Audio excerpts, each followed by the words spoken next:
کہ زمین ساری تمہاری حصے پر بچھی ہوئی ہے، اس کے علاوہ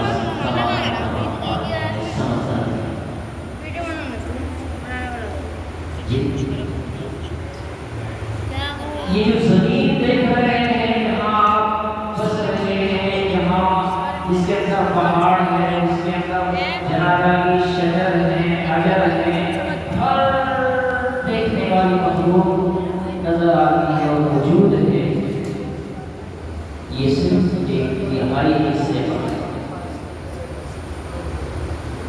اس سے کئی گنا زیادہ تعداد میں اور پیمائش کے اعتبار سے پانی لگا ہوا ہے سمندر میں۔ انسان کی نظر نے آج تک اللہ کی اس مخلوق کا احاطہ نہیں کیا، معائنہ نہیں کیا جس پر وہ رہتا ہے، لیکن میں نے کہا کہ ہر مخلوق کی خلقت میں خدا کی قدرت نظر آتی ہے، شرط یہ ہے کہ اسے دیکھنے والی آنکھیں چاہیے، شرط یہ ہے کہ وہ آنکھیں ہوں جس کو ایک بصیرت حاصل ہو، شرط یہ ہے کہ وہ بندہ اپنی آنکھوں سے خدا کی قدرت کو دیکھنا چاہتا ہو، خدا کے نور کو دیکھنا چاہتا ہو، تب جا کر اسے خدا کی قدرت و خدا کا نور نظر آتا ہے۔ جی تو میں نے بتایا سات آسمان اور یہ آپ کے سامنے اتنی بڑی زمین اور یہ اتنے بڑے دریا ہیں، جی دریاؤں کے اندر مخلوقات ہیں، جی مچھلی ہے اور نہ جانے کتنی مخلوق اس کے اندر رہتی ہے، غذا کی اتنی ہے کہ آپ کا یہ پورا گاؤں پورے سال میں جتنا کھانا کھاتا ہے اتنی ایک مچھلی ایک لقمے میں کھا لیتی ہے، جی آپ کا یہ بھیڑا ہوا گاؤں پورے سال میں جتنا کھانا کھاتا ہے، اللہ تعالیٰ کی مخلوقات میں ایک مخلوق ایسی ہے کہ ایک لقمے میں ایک اتنا کھانا کھا لیتی ہے۔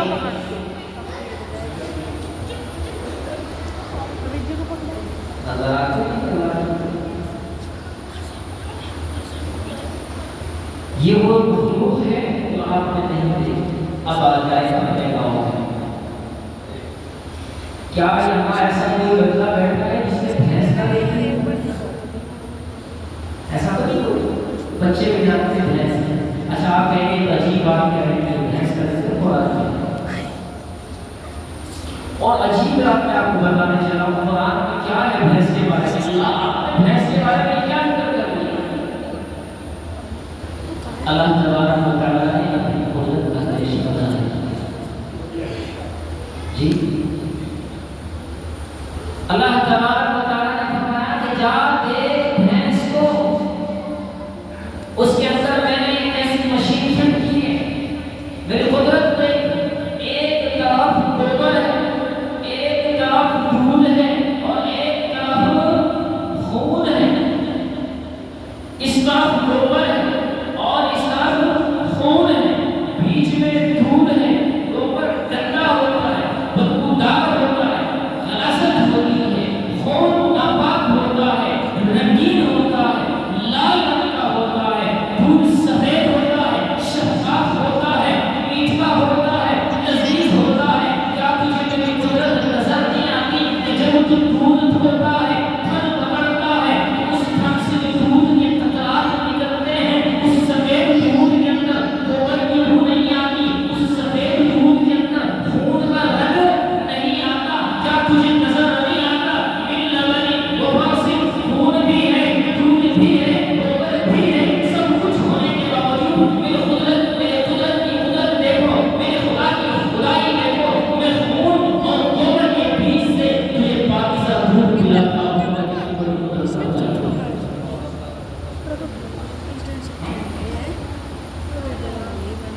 ابھی بہت اچھی ہوتی ہے، کہاں بھینس کے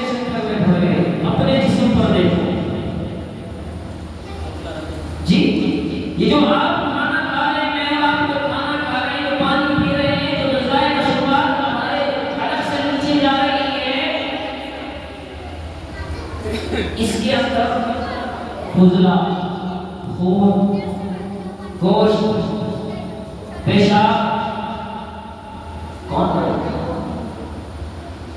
کون مشینیں چلاتا ہے؟ خدا ہے۔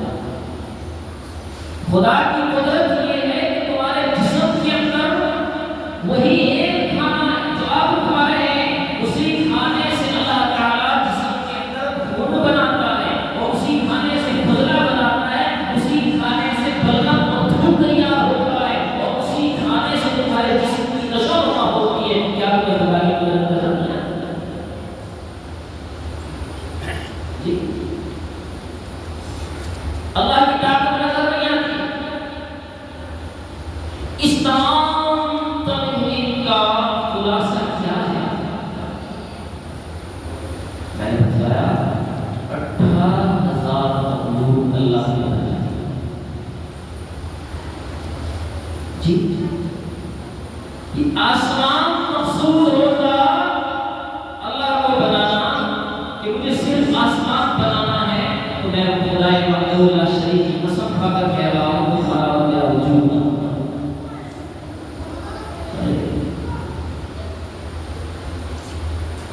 اگر اللہ کو بڑی مخلوق بنانا مقصود ہوتا تو اس نے پہاڑ بنائے کہ 50-60 کلو کے آدمی بنا کر کرتا ہے۔ جی اس کی حیثیت کیا ہے؟ پہاڑ کے سامنے کیا چیز ہے؟ سمندر کے سامنے کیا حیثیت؟ چھوڑو بڑی چیزیں اپنے گھروں میں جانوروں کو جا کر دیکھو، تم سے بڑے بڑے جانور ہیں، اونٹ کتنا بڑا ہوتا ہے، ہاتھی کتنا بڑا ہوتا ہے۔ اللہ تعالیٰ کو بڑی مخلوق مقصود نہیں، بڑی مخلوق مقصود نہیں۔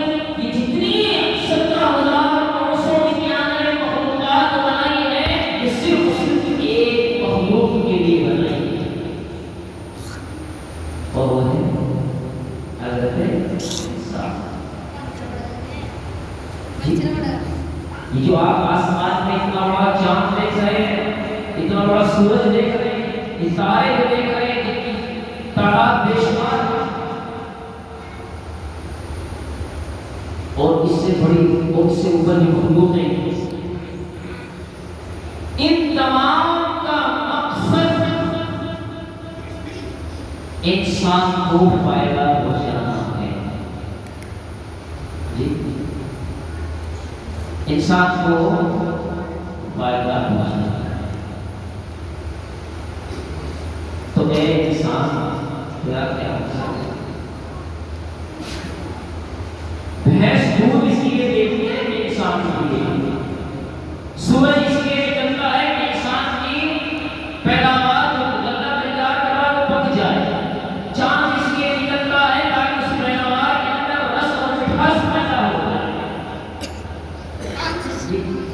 تو ساری مخلوقات اللہ تعالیٰ نے انسان کے لیے بنائی، تو اے انسان تجھے کس لیے بنایا؟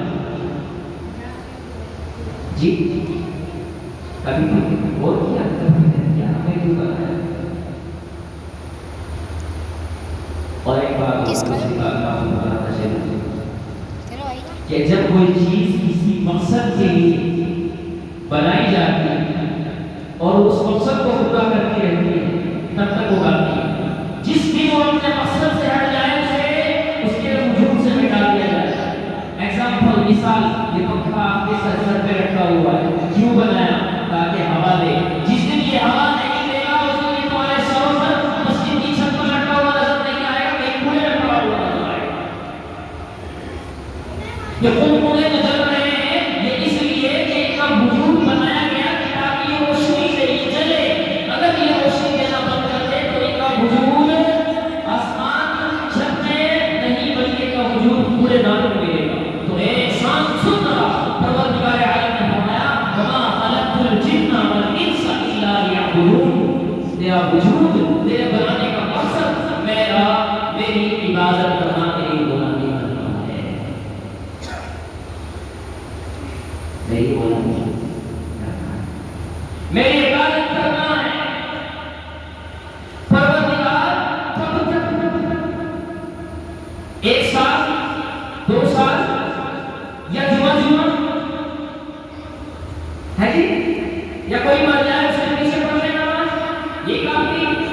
کہ 8 دن میں جمعہ پڑھ لیں یہ کافی؟ پروردگار یا 360 دن گزر جائے، عید الاضحیٰ آ جائے، عید الفطر آ جائے، یہ کافی ہے؟ کب تک تیری عبادت کرنی ہے یہ تو بتا مجھے ذرا۔ 10 سال کرنی ہے، 20 سال کرنی ہے، جوانی میں کرنی ہے، بڑھاپے میں کرنی ہے، کب عبادت کرنی ہے، کب تک کرنی ہے؟ پروردگار عالم نے فرمایا وَاعْبُدْ رَبَّكَ حَتَّىٰ يَأْتِيَكَ الْيَقِينُ، یہاں تک کہ تجھے موت آ جائے۔ پروردگار کی عبادت کرنا ہے، پروردگار کی عبادت کرنا ہے۔ عبادت کے معنی ہے غلامی، عبادت کے معنی غلامی، غلام کو اپنے آقا سے چپ چاپ کرنے کی اجازت نہیں۔ آقا کہے کہ رات کے 12 بجے ایک پیر پر کھڑا ہو جا تو غلام کو اجازت نہیں کہ چپ کھڑا ہو جا۔ کر سکتا ہے؟ نہیں، سوال نہیں۔ اچھا چھوڑے جو بندہ کسی کے یہاں کام کر رہا ہے، نوکری کر رہا ہے، جاب کر رہا ہے، اور اسے اس کا پرنسپل، اس کا ہیڈ، اس کا مالک، آنر اسے کوئی آرڈر دے، کوئی کام دے تو اس کو اجازت نہیں کہ یہ کیوں کرنا ہے، وہ اگر کیوں یعنی سوال کر کے کیوں ایسا کرنا ہے تو وہ کیا کرتا ہے؟ اپنے گھر سے تو لوگوں جب اللہ کہتا ہے کہ 5 ٹائم میرے سامنے سر کو جھکاؤ، کیوں پوچھتے ہو؟ کیوں پوچھتے ہو کہ بڑھاپے میں؟ اللہ اپنے حکم کو ادا کرنے کے لیے اعلان کراتا ہے، اعلان کراتا ہے، ندا لگانے والا ندا دیتا ہے، حی علی الصلاۃ، بٹاؤ دے کی گلی گلی، بٹاؤ دے کے ہر گھر گھر میں کر رہا ہے جس نے تمہیں عدم سے وجود بخشا ہے، خدا اس کی طرف رہا ہے جس نے تمہیں گندے پانی سے، گندے نطفے سے پیدا کیا ہے، اس گندے پانی سے اگر کپڑے پر لگ جائے تو کپڑا ناپاک ہو جاتا ہے، جسم پر لگ جائے تو جسم ناپاک ہو جاتا ہے، تیرا وجود اور تیرا مکان ہے کیا، حیثیت نہیں ہے کیا اس پروردگار عالم کے سامنے؟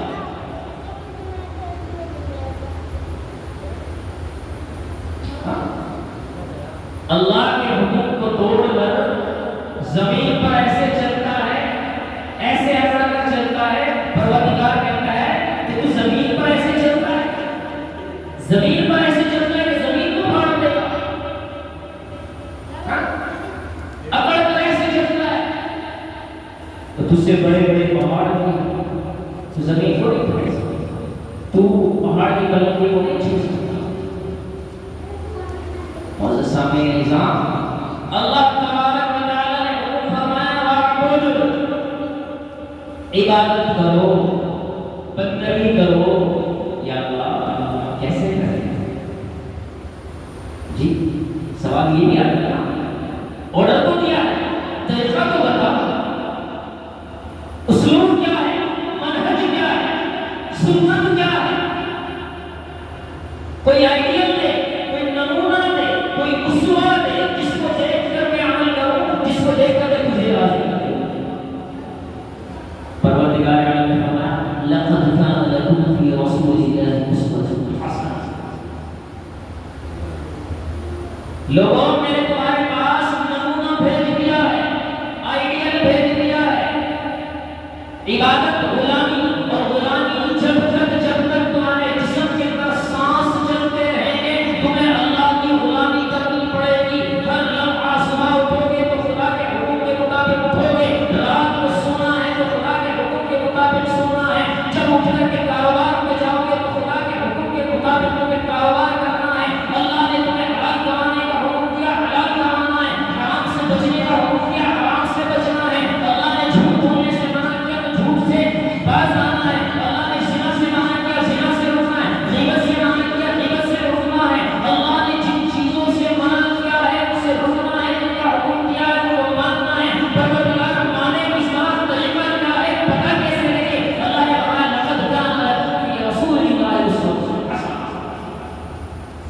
میں نے آئیڈیا بھیج دیا، میں نے نمونہ بھیج دیا، یہ میرا حبیب، یہ محمد رسول اللہ، یہ وہ ذات ہے کہ اس کو دیکھتے رہو اور اپنے اعمال کو درست کرتے رہو۔ صبح کو اٹھو تو تمہیں اپنے طریقے سے نہیں اٹھنا، جا کر دیکھو آمینہ کا لال صبح کو کیسے اٹھتا ہے، آمینہ کے لال کی زبان پر صبح صبح کیا ہوتے ہیں، آمینہ کا لال ایسے کرتا ہے۔ میری طرف دیکھو لوگوں، میں اللہ کے رسول کا طریقہ بتانے چلا ہوں۔ اللہ کے رسول جب اٹھتے ہیں تو ایسے نگاہیں اٹھ کر ایسے بیٹھ جاتے ہیں، بال لیٹے ہوئے ہیں، یہ دونوں ہاتھ ہیں اور ایسے کرتے ہیں اور آنکھوں پر ایسے ملتے ہیں، اللہم بِإِسْمِکَ أَمُوتُ وَأَحْيَا۔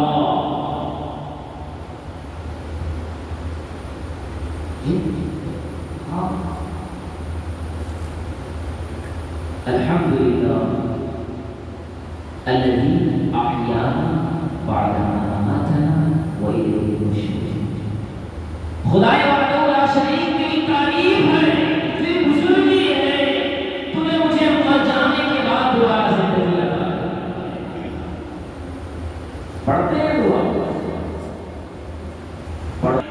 تمہیں تو واٹس ایپ معلوم ہے، انسٹاگرام معلوم ہے، فیس بک معلوم ہے، تمہیں سوشل میڈیا معلوم ہے، تمہیں کیا معلوم ہے کہ اللہ کے رسول سوتے کس طرح ہے۔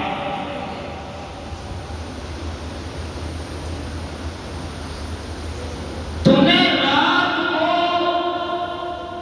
اس کے مقصد سے ہٹا دیا ہے۔ اللہ تبارک و تعالیٰ نے فرمایا وَجَعَلْنَا اللَّيْلَ لِبَاسًا، یہ رات ہم نے اس لیے بنائی اور یہ بتا کس لیے پورا دیتا ہے رات۔ بعض تو کہتے ہیں کہ رات جاگنے کے لیے، دن سونے کو، الٹا کر کے بتائیے ذرا، جو رات کے 12 بجے تک 2 بجے تک فون پہ لگے رہے، کیا وہ فجر کو جب نماز پڑھی؟